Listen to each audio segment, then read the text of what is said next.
Video যখন করতে পারলাম না, তাহলে একটা গল্প বলি। মানে এক গ্রামে এক পাগল ছিল। তো পাগল তো মনে করেন যে বিয়ে করবে না গেলে পাগল হয়ে গেছে, মানে এমনিতে পাগল আরো মানে বিয়ে করবো।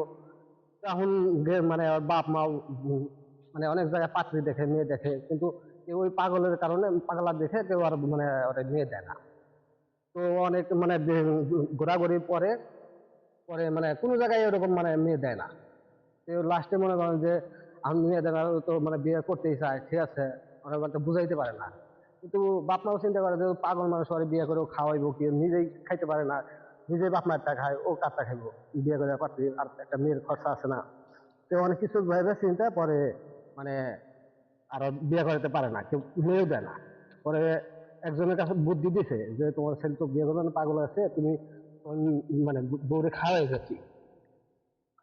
পরে কইছে যে তুমি এক কাজ করো, ওই মাটির মূর্তি আছে না, ওই একটা মূর্তি এনে মানে ওইটা বলবা যে এটাই তোমার। ও তো আর মানে বোঝে না, ও তো মানে মাটির মূর্তি কি আর পাগল এই বই কি, ঠিক আছে, মানে ও শুধু বোঝে যে মানে মেয়ে বয়সের মতো দেখা গেলে ওইটাই বউ।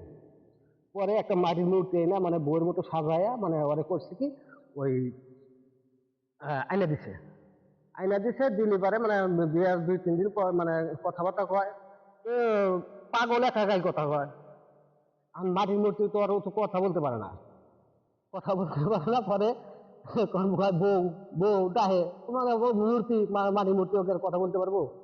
পরে আর পাগল আবার করছে কি রাগ করে দিছে একটা লাথি মেরে, লাথি মেরে দিছে, দিলে পারে পরে ওই পিছনেই মানে ঘরের পিছনেই আবার আসলে একটা মানে নদী। ওই লাথি দেওয়ার কারণে ওই মানে পিছনে তো ইয়ে ভোলা কাইসের বেড়া, ঠিক আছে, ঝোপঝাড়ের বেড়া, ওই মাটির মূর্তি আবার ফের ওই বেড়া ভাইঙ্গা একবার নদীর মধ্যে চলে গেছে। চলে গেছে পাগল তো এখন মনে হয় যে বউ খুঁজতেছে। আর বউ গেল কোনে, বউ তো তাহলে নদীতে ঝাঁপ দিছে। নদীতে ঝাঁপ দিতে দেওয়ার পরে ওই পরে মানে বউ খোঁজে, ও মানে সারাদিন বউ খুঁজে আর বউ পায় না। বউ পায় না, পরে লাস্টে মনে করে যে খুঁজতে খুঁজতে খুঁজতে মানে নদীর কিনারে যায় খুঁজতে খুঁজতে পরে দেখে যে একবার এক বউ নিয়ে যাইতেছে। বউ নিয়ে যাইতেছে গেলে পরে এখন ওই আবার ফের মানে একটু পানি তো হাঁটু পানি, পরে ওই বউ আবার ফের করছে মানে কাপড় বাছাইয়া মানে নদী পার হইতেছে, হাঁটু পানি পানি অল্প। ওই কাপড় বাছানোর সময় দেখে যে বউয়ের পায়ে একটু দাগ আছে। শালা পাগল তো যা ধরছে এটাই আমার বউ, ঠিক আছে, এটাই আমার বউ। সে বেড়ায় কয় যে কয় এটা আমার বউ, পাগলে কয় আমার বউ। পরে এখন তো মনে করেন যে দুজন মানে মারামারি দিচ্ছে, মারামারি দিলে পরে এখন এলাকার মানুষজন ধরে বলে কি হয়েছে, আমার পাগল কয় আমার বউ, ওই লোক কয় আমার বউ। এখন দুজনের মধ্যে বয়ে আছে তো দ্বন্দ্ব। এখন গ্রামের মায়া তো বড় এসে বলতেছে যে আচ্ছা তোমার যে বউ, তোমার বউয়ের কোনো চিহ্ন আছে? এখন যে আসল বউওয়ালা সে তার বউয়ের আবার কি চিহ্ন থাকবো? আমি পাগলের তো দেখে তোমার বউয়ের কোনো চিহ্ন আছে? আমি পাগল কা হ্যাঁ আমার বউয়ের চিহ্ন আছে। কয় কি চিহ্ন? পরে কয় যে আমার বইয়ের আটু নিচে কালোর দাগ আছে। পরে এখন কি করব?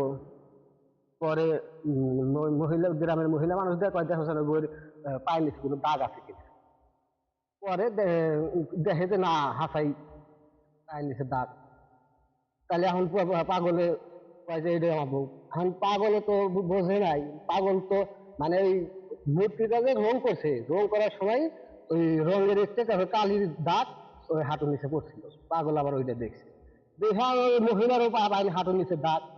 সে তো মনে করেন যে দেখা আমি পাগল করতেছে বাড়ির এইরকম। আর যাবো সে কোনো প্রমাণ দিতে পারলো না, পাগলে প্রমাণ দিল। পরে সেই পাগলেরই বউ গেল, পরে পাগলের সাথে বউ পাঠায় দিল।